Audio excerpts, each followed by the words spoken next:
Pues vamos a abrir nuestras Biblias en dos pasajes. Bueno, más bien es un versículo y en el otro son dos.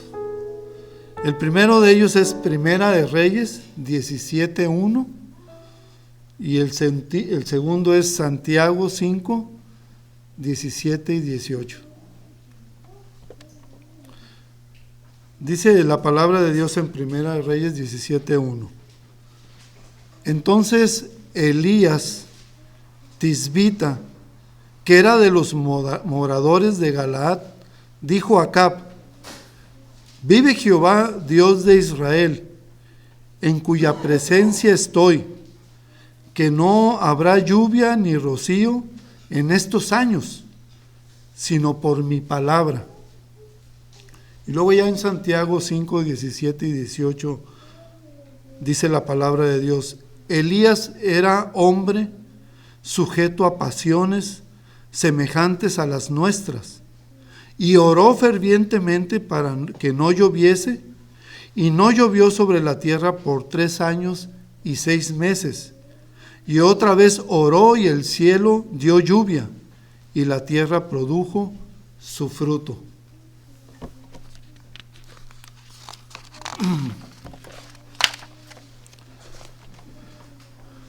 ¿Cuál es el hombre que más admiras en la Escritura? ¿Por qué lo admiras? ¿Sabías que lo que más vemos de estos creyentes que son usados por Dios y que sus vidas están en las Escrituras, eran hombres semejantes a nosotros? Moisés, David, Daniel, Pablo y otros creyentes nos parecieran que son inalcanzables, pero la verdad es que ellos eran tan humanos como cada uno de nosotros. Ellos nacieron y crecieron como todos nosotros. Ellos comían y bebían como lo hacemos nosotros hoy en día. Ellos trabajaban y dormían de igual manera. Ellos lloraban, se reían, como tú y yo también lo hacemos hoy. Ellos también tenían sus reacciones en medio de las adversidades, como también nosotros reaccionamos cuando se nos presentan.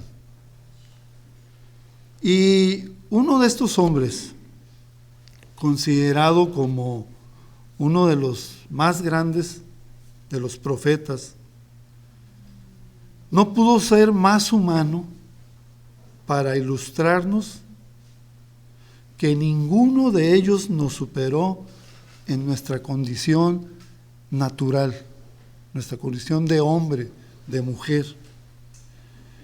Y precisamente este es del que hoy leímos, de Elías, cuyo nombre significa Jehová es Dios.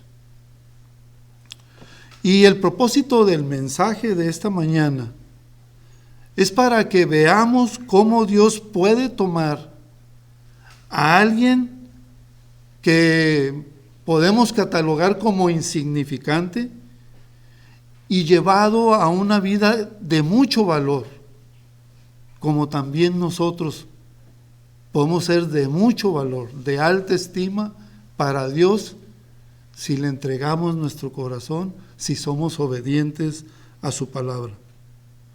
No importa cuál es tu trasfondo social, económico, cultural, porque muchas veces estos pueden ser obstáculos, ¿verdad?, para nosotros mismos. No, es que yo no tengo la preparación que él tiene. No, es que yo económicamente no tengo la adquisición como otros. Pero Dios no se fija en eso. Dios se fija en la disposición de tu corazón para ser obediente a su palabra. El deseo de agradarle sobre todas las cosas. El poner a Dios sobre todas las cosas. Ponerlo en primer lugar, como hoy se nos compartía en la meditación. Mas buscad primeramente el reino de Dios y su justicia. Y luego, ¿qué dice la palabra de Dios? Que todas las necesidades que tengamos, el Señor las va a suplir. Vendrán, dice, por añadidura. ¿Te preocupa el techo? ¿Te preocupa el pan? ¿Que Dios no tiene la capacidad para proveerlo? Definitivamente la tiene. Entonces vamos a ver cómo el carácter, el temperamento de Elías es muy parecido al nuestro y que puede ser usado como Dios usó a Elías. ¿Qué tuvo de extraordinario este hombre como pasiones como las nuestras para que Dios lo convirtiera en uno de los más grandes profetas?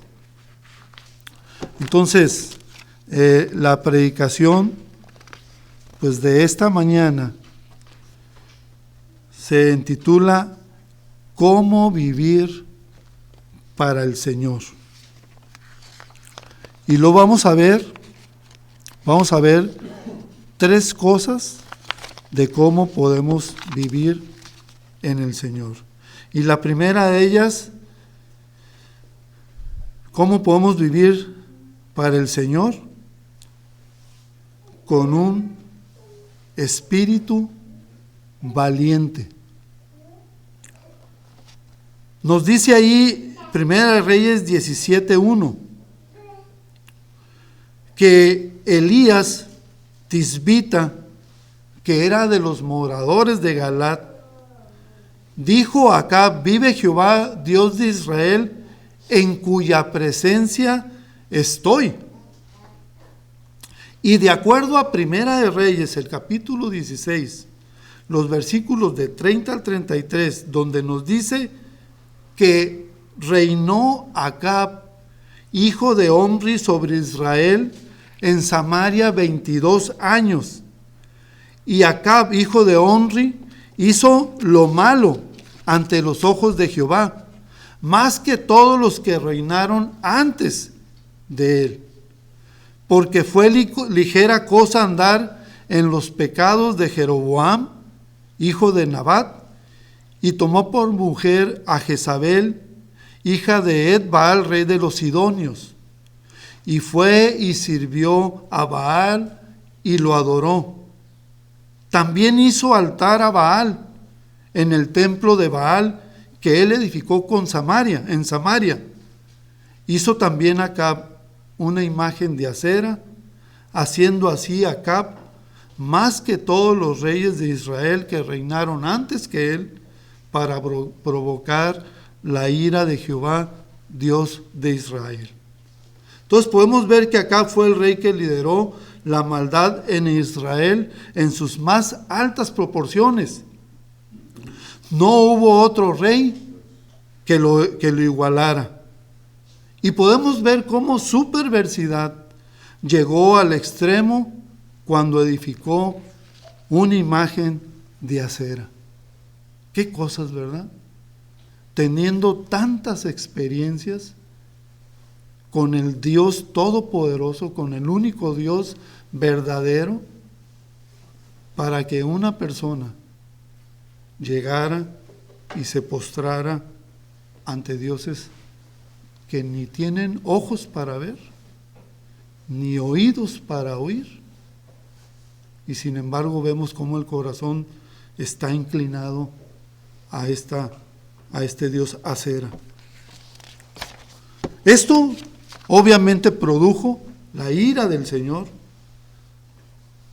por semejante desviación, ¿verdad?, del rey Acab.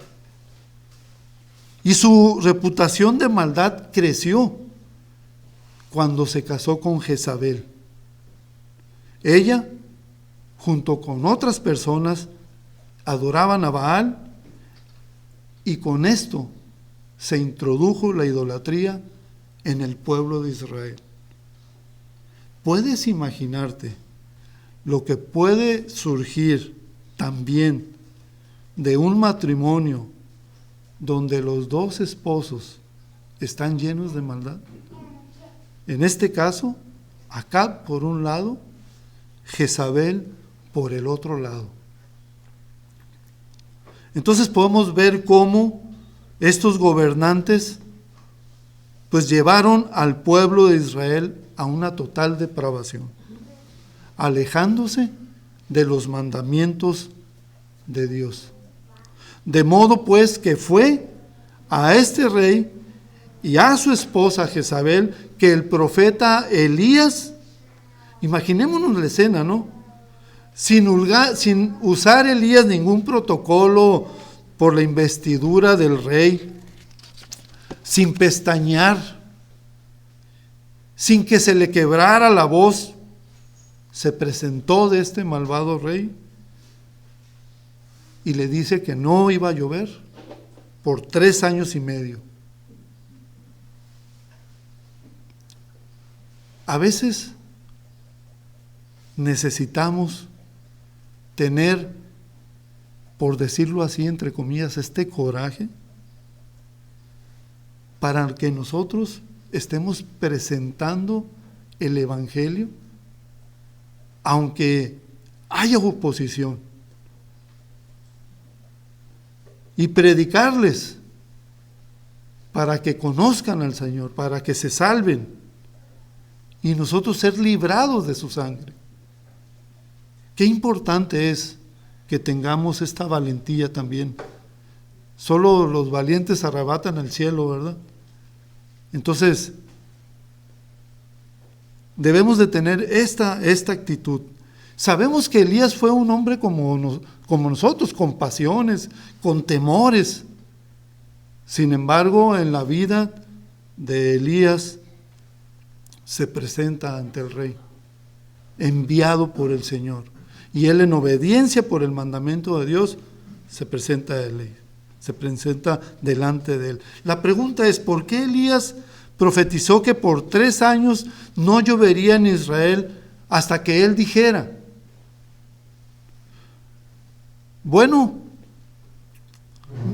analizando el contexto, Baal era el dios cananeo de la fertilidad. Cuando tronaba o llovía, se anunciaba su presencia.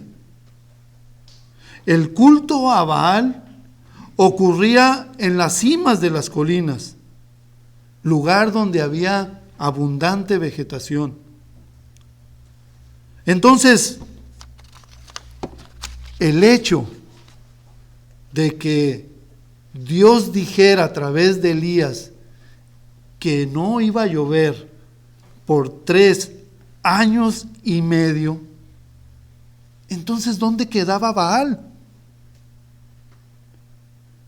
Y miren, gracias a Dios cómo el Señor usa estas cosas, ¿verdad? Para hacerles entender que no hay Dios más que Él. Entonces, ¿qué dijeron aquellas personas o qué pensaron aquellas personas? ¿En dónde fueron puestos?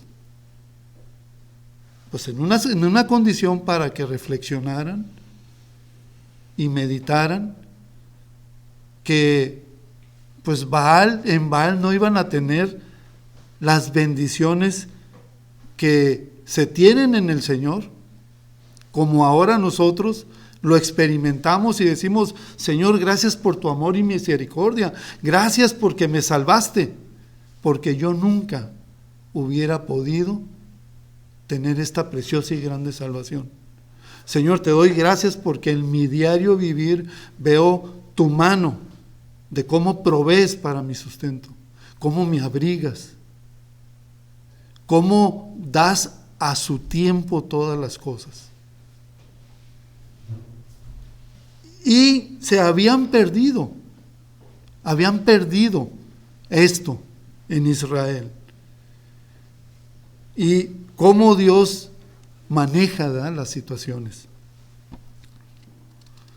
Entonces vemos cómo Elías hizo su anuncio de la sequía y cómo con ese coraje se puso de pie delante del rey para decirle: mi Dios es mayor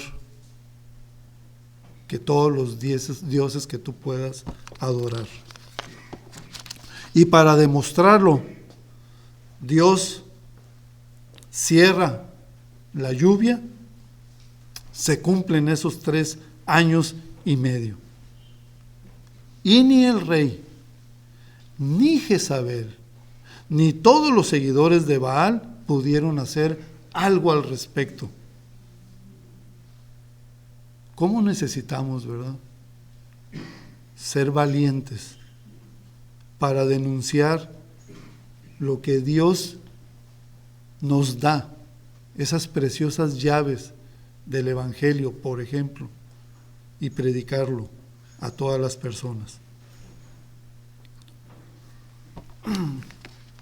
¿Cómo vivir para el Señor? En segundo lugar, con una voluntad comprometida para el Señor.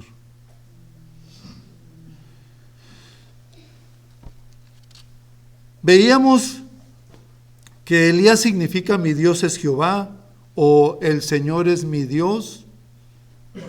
Así vemos que este nombre de Elías está muy de acuerdo con la misión que él tenía como profeta de Dios.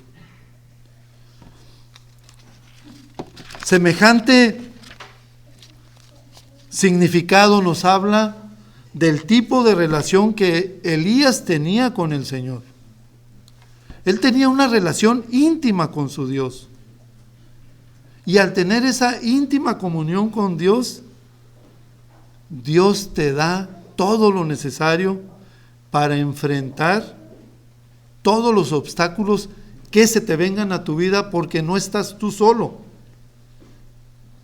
Porque sabes qué hacer, porque Dios tiene cuidado, te instruye, te muestra qué hacer en determinada circunstancia. Lo hemos escuchado muchas veces aquí en los testimonios, lo hemos escuchado hoy en día también, este domingo también lo hemos escuchado. Confié en el Señor, lo puse en sus manos y de una manera que yo no esperaba, se dice, Dios obró y me sacó adelante. ¿Por qué no mantenemos esa constante en nuestras vidas? De que Dios sea siempre lo primero en nuestros corazones. Que estemos comprometidos con Él, que estemos considerándolo en nuestro diario vivir. Y vemos cómo Elías tenía esta relación íntima con Dios para enfrentar todos aquellos obstáculos. Y al caminar Elías en la presencia del rey Acab y su esposa Jezabel, Elías comprobó la presencia del Señor en medio de una situación no fácil. La falta de que nosotros estemos obedeciendo al Señor, que estemos en ese compromiso serio con Dios, nos hace creyentes sin impacto. ¿Qué tan comprometido estás con el Señor? Consideremos la frase que Elías usó cuando se presentó delante del rey. Ahí en Primera de Reyes 17:1, cuando dice: vive Jehová Dios de Israel, en cuya presencia estoy. Sí, Elías estaba en la presencia delante del rey de Israel. Sí, estaba de pie en presencia de uno de los hombres más poderosos de su tiempo. Sin embargo, Elías fue capaz de ver más allá del hombre que tenía por delante, más allá del del puesto que ocupaba en Israel. Entonces, Elías no dudó que estaba sobre todo esto en la presencia del Señor y que Él estaba haciendo su voluntad. Por eso, con esta seguridad, Elías no dudó. Elías no temió ir a tratar el asunto con el rey Acab. No hubo necesidad de suavizar su mensaje y hacerlo más agradable. Solo había una persona en aquel lugar que tenía que ser complacida, y su nombre es para nosotros Jehová de los ejércitos. Este es el momento donde todos necesitamos llegar en nuestras vidas.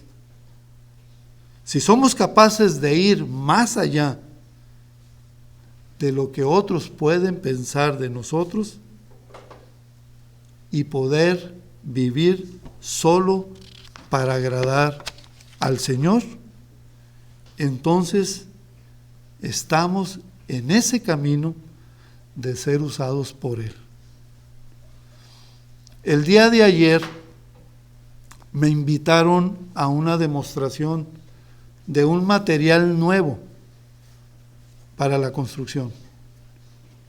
Y dije, bueno, es interesante, es un material que no conozco, pero una de las cosas que Dios puso en mi corazón era ir para compartir el Evangelio.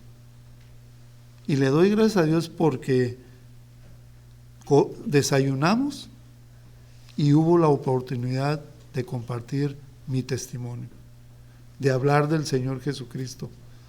Luego ya lo otro tomó un plano secundario, no era lo más importante, ¿verdad?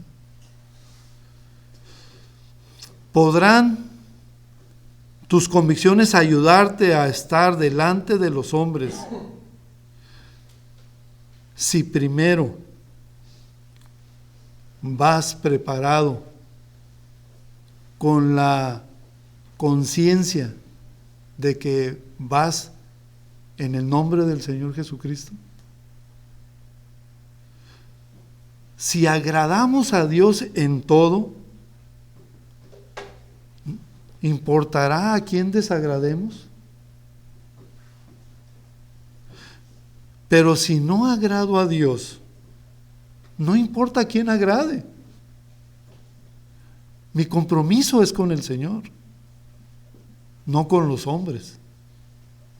Y para Él debemos de vivir y hacer las cosas. ¿Qué no tiene Dios cuidado de nosotros? ¿Qué Dios no nos provee? Y no hablo solo de las cosas materiales, sino de las internas, ¿verdad? Las espirituales. ¿Qué Dios no nos provee de todo lo que necesitamos? ¿Qué acaso no vemos en la Escritura hombres que duraron 40 días sin probar alimento y Dios no tuvo cuidado de ellos? Por supuesto que tuvo cuidado de ellos. Entonces, ¿qué es lo más importante? Lo espiritual. Entonces, comprometámonos con el Señor, vivamos para Él.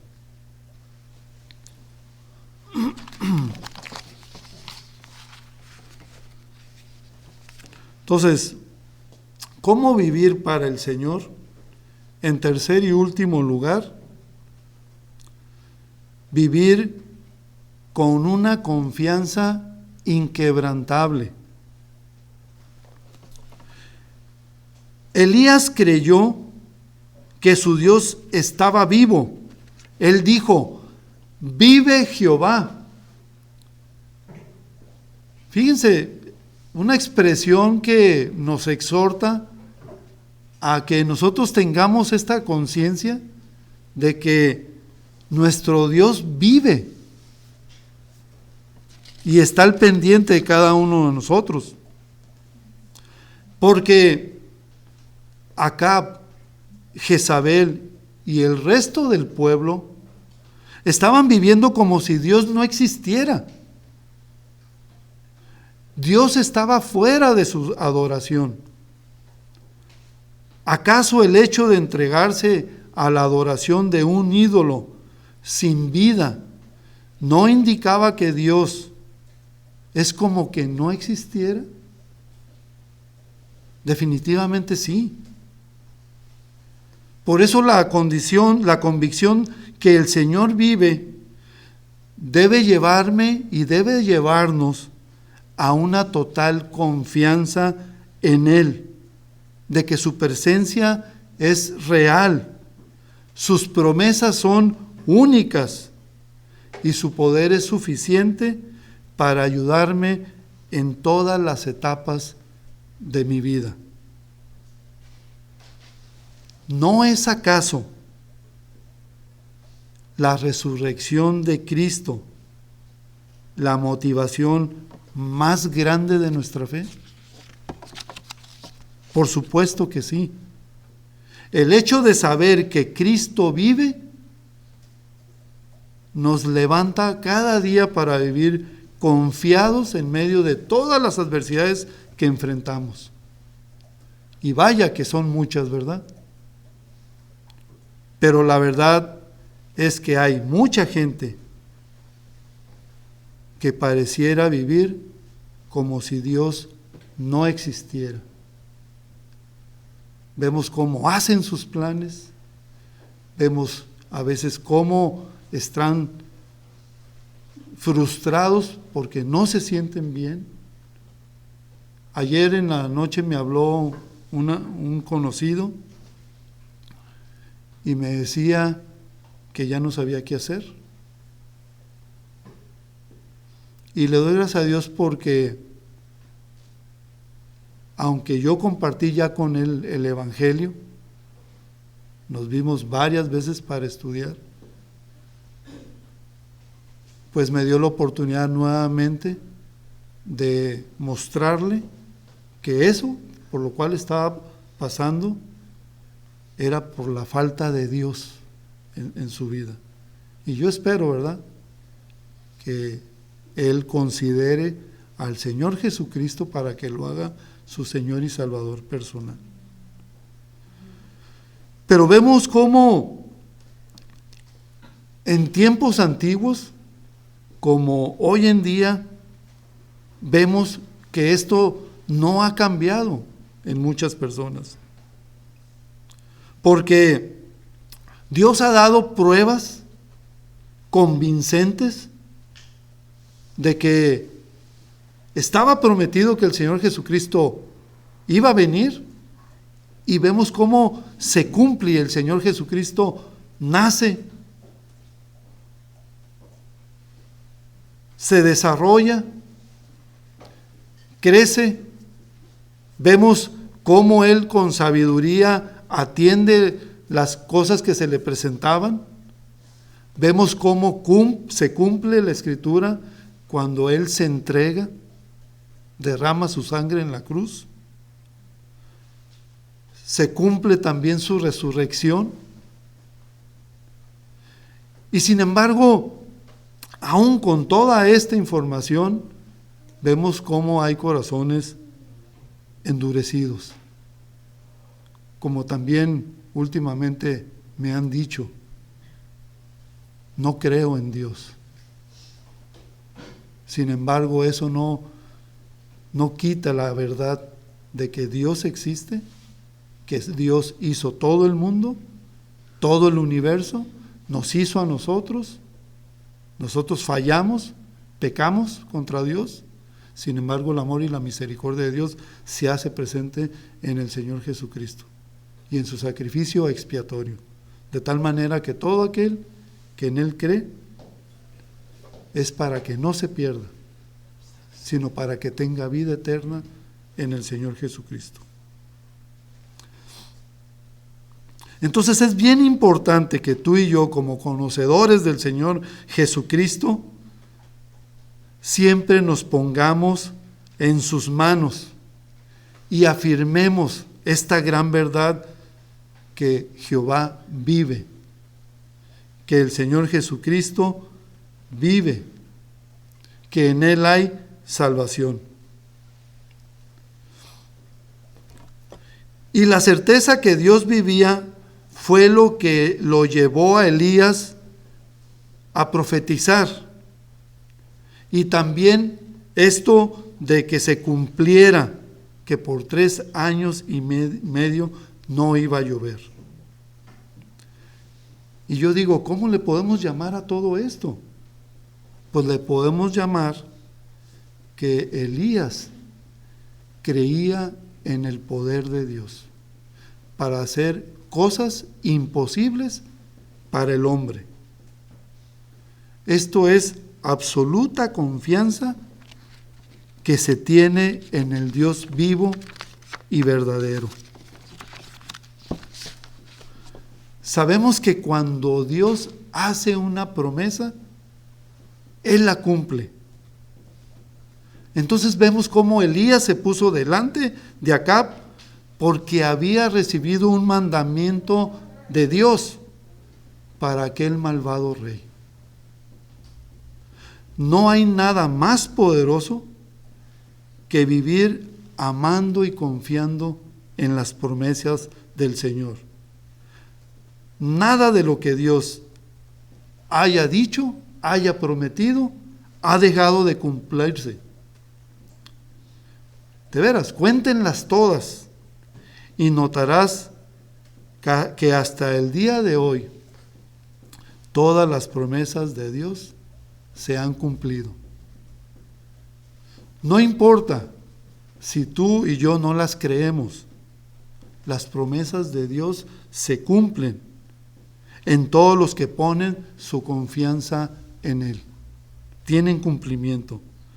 Y vemos cómo un Elías fue un hombre de fe, y por esa fe adquirió la fortaleza delante de Dios y confrontó a Acab y a su idolatría. Bien podemos decir nosotros, como ese himno que tenemos en nuestros himnarios, ¿verdad?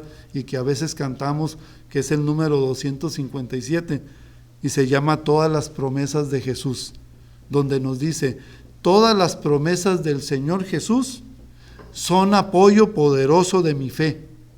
Mientras luche aquí buscando yo su luz, siempre en sus promesas confiaré.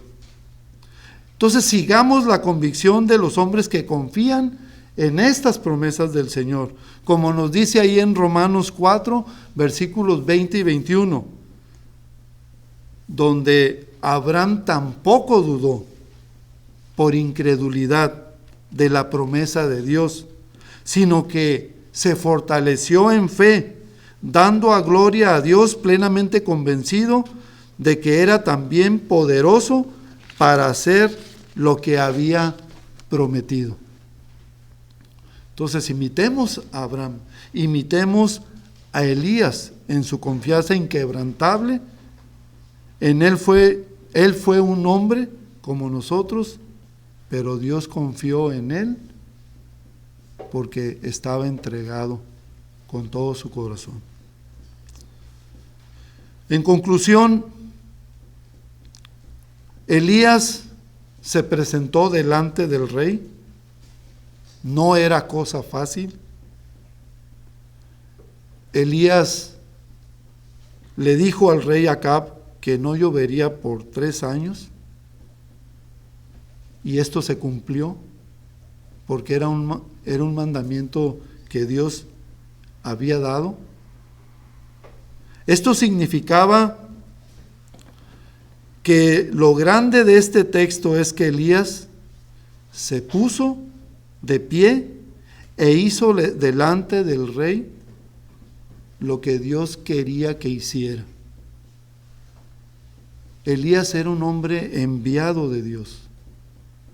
Fue enviado a un pueblo pecador, inicuo, para declarar que el juicio venía de la mano de Dios. No tuvo miedo de hablar y exponer esos malos tiempos que iban a venir. No tuvo miedo de vivir confiado en el Señor contra un pueblo que había puesto su confianza en una falta de religión, en un falso Dios. Pero vemos la valentía, el coraje de Elías, que nos conduce a preguntarnos, ¿cuántos de nosotros tendremos de su coraje y de su fe para servir al Señor?